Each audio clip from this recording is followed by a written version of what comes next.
আসসালামু আলাইকুম বন্ধুরা, কেমন আছেন? আশা করি ভালো আছেন।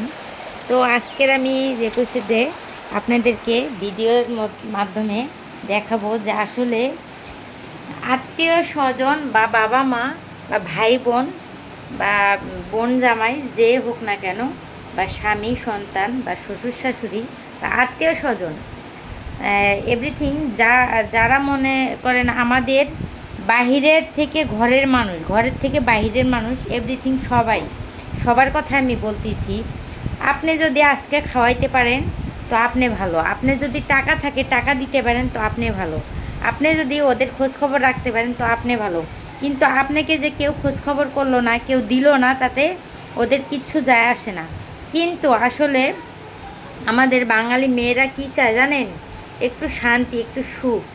স্বামীর ঘরে যদি থাকে, আসলে সবার জন্য আমি আজকে রান্না করেছি হচ্ছে, এখানে হচ্ছে পোলার চাল, পোলাও রান্না করেছি দেখেন।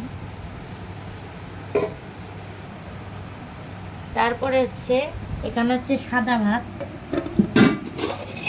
তারপরে হচ্ছে গরুর মাংস দেখেন, গরুর মাংস। এরপরে হচ্ছে এটা হচ্ছে কবুতরের মাংস। এরপরে 7 আপ আছে, এরপরে শশা আছে, এরপরে আরও কিছু আমি জোগাড় করব। কিন্তু সব থেকে কথা কি, আপনি যখন যারে খাওয়াইতে পারবেন তখন তার কাছে ভালো। আসলে আমরা চাই না কারো কাছে ছোট হইতে। হ্যাঁ, স্বামী থাক বা না থাক, আমরা চাই মেয়েরা সবার কাছে বড় হইতে। এই জন্য আপনারা যদি কাউকে দাওয়াত করেন তো কে কি আনলো ওইসব নিয়ে না ভেবে আপনি কি করলেন, কি করবেন, এটা নিয়ে ভাব। আসলে আপনাদের আত্মীয় স্বজন, ফ্যামিলি এবং স্বামী সন্তান কে কেমন আছেন অবশ্যই আমাকে কমেন্টে জানাবেন। আসলে মেয়েদের জীবন আসলে পরিপূর্ণ হয় না, একদিক দিয়ে একদিক থেকে মানে অপূর্ণতা থেকেই যায়। তাই এই জন্য আমি বলতেছি আপনাদের কাছে, শেয়ার করতেছি কিছু কথা। আসলে অনেকের স্বামী অনেক বড় চাকরি করে, অনেকের স্বামী অনেক ছোট চাকরি করে, অনেকের স্বামী রিক্সা চালায়, ভ্যান চালায়। কিন্তু আসলে আমরা যদি বাবা মার বাড়িতে থেকে কেউ আসে দাওয়াত করি, বা বান্ধবী বা বন্ধুবান্ধব যে কাউরে দাওয়াত করি না কেন, আমরা আসলে অনেক কিছুই খাওয়াইতে চেষ্টা করি। আসলে স্বামীর থাক বা না থাক, কিন্তু স্বামীর আছে কি নেই এটা আমাদের ভেবেচিন্তে রান্না করা দরকার। আসলে আজকে আমার ভাবতে হবে যে আজকে ওনারা চলে যাবে, কিন্তু আমার কিন্তু দৈনিকের খাবার অলরেডি, আজকে কি খাবো কালকে কি খাবো এটা কিন্তু আমাদের ভাবা উচিত। আমরা ভাবি না, তা ভাবি না। বাবা মা ভাই বোন আত্মীয় স্বজন আইসে, স্বামীকে বলি যে তুমি না পারলেও যেখান থেকে পারো আনি দাও, তোমার ঘরে আমি সুখে নেই। আসলে এই কথাগুলো কখনোই বলবেন না, যে কারণ একটা স্বামী সম্পূর্ণরূপে আপনাদেরকে, যদি সে ভালো স্বামী হয়, আপনাদেরকে সব সময় ভালো রাখার চেষ্টা করবে। আর আপনারা আপনাদের থেকে চাই কি, একটু শ্রদ্ধা, সম্মান ও ভালোবাসা আর বিশ্বাস। সব সময় স্বামীকে বিশ্বাস রাখবেন, হেল্প করবেন। যদি স্বামীর কিছুই না থাকে, লবণ দিয়ে ভাত রান্না করে মানুষকে খাওয়াইবেন। তারপরও স্বামীর উপরে প্রেশার দিবেন না, দয়া করে প্রেশার দিবেন না। মা ও বোনদের সবাইদের উদ্দেশ্যে আমি এই কথাগুলো বলতেছি।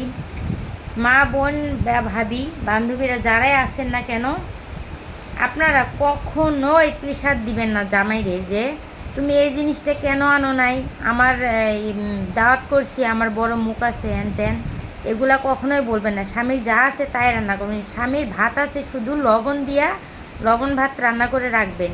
হ্যাঁ, যিনি আসবে তিনি তো জানে যে আপনাদের পরিবেশ কী।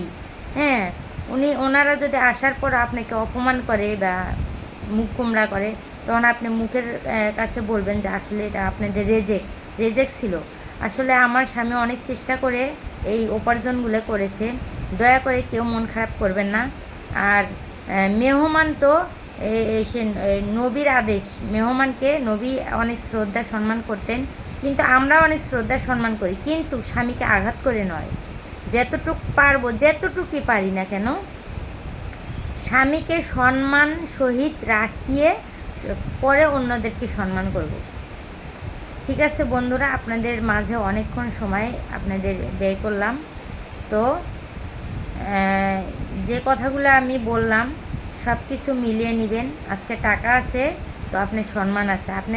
আপনার হচ্ছে বংশগত কেউ যদি অনেক বড় লোক থাকে, কিন্তু ও যদি আপনাদেরকে দাওয়াত করে, আপনি যদি ওদের বাড়িতে যা হানিকেশ পেলান যে আমার এরকম বাড়ি থাকতো, তুমি এরকম বাড়ি কেন নেই, স্বামীকে যদি এইসব কথা বলে, আসলে ঠিক না এইসব বলা। যার 3 আঙ্গুল কপালে আল্লাহ তাআলা, মানে যার কপালে যে রিজেক রাখছে বা সুখ রাখছে, সে ততটুকুই সুখ পাবে। ঠিক আছে, আমি আজকে কষ্টে আছি, কালকে সুখে থাকবো। সুখ দুঃখ মিলিয়ে মেয়েদের জীবন বাঁচিয়ে সম্পূর্ণ সবার জীবন সুখ দুঃখ মিলে আল্লাহ তাআলা বানিয়েছেন। এর মধ্যে কারো প্রথমে সুখ যায় পরে দুঃখ যায়, আর কারো প্রথমে দুঃখ যায় পরে সুখ হয়। কিন্তু অনেকে নিতে পারে, অনেকে নিতে পারে না। আবার অনেকে খাসিলতের দোষে দুঃখে দুঃখে জীবন করে মৃত্যুর আগ পর্যন্ত একটু খাবারও খেতে পারে না। আসলে কি এটা নিজের কর্মদোষে আমরা এরকম হই। তবে বন্ধুরা, আপনাদের মাঝে অনেকক্ষণ সময় অপচয় করলাম আপনাদের। ভালো থাকবেন, সুস্থ থাকবেন, আল্লাহ হাফেজ। আর বেশি বেশি করে আমাকে কমেন্ট করবেন, তাহলে আমার উৎসাহ বাড়বে। আসলে কি থেকে কি বলে ফেলি আমি তো নতুন ভিডিও করি, তাই আপনাদের মাঝে সব সময় আমি ক্ষমা প্রার্থী, ক্ষমা চাই। হ্যাঁ, আল্লাহ হাফেজ। ভালো থাকবেন, সুস্থ থাকবেন, সবার ফ্যামিলির খোঁজ খবর নেবেন। আল্লাহ হাফেজ, বাই।